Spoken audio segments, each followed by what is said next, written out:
Alabama A&M Bulldogs have been getting busy on the recruiting front after falling short in its quest of going back-to-back. However, the 2021 season is in the rearview, and Bulldogs recruiting coordinator Fred Ferrier says the team is expecting a lot of talent on the Hill. We're super excited about the upcoming recruiting class. Our head coach, with the assistance of our athletic director, Mr. Brian Hicks, have really made the decision to kind of be really aggressive. We really attacked the transfer portal in this first recruiting cycle with the early signing period.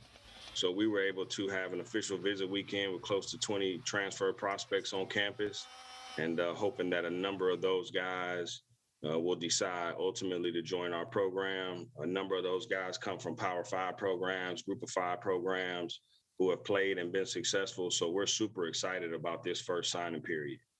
Yeah, and we're starting to see how huge Power 5 and Group 5 talent is to HBCU sports. You guys even saw that with D. Anderson, a transfer from LSU. How important do you think that collaboration with Power 5 and Group 5 talent in HBCU sports is to the game?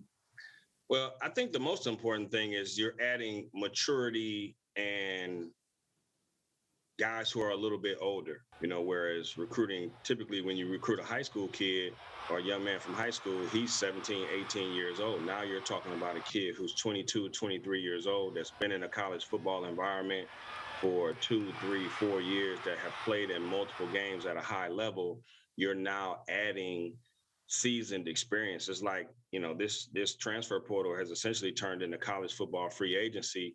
And it's like going and finding a young man who is a all-pro performer at another place and adding them to your team. And now you have an immediate impact type guy. He's older, he's mature, he understands college football systems, whether it's offensively or defensively, so they can transition into your program relatively quickly by learning your offense or defense, because they've been in systems that are very, very similar.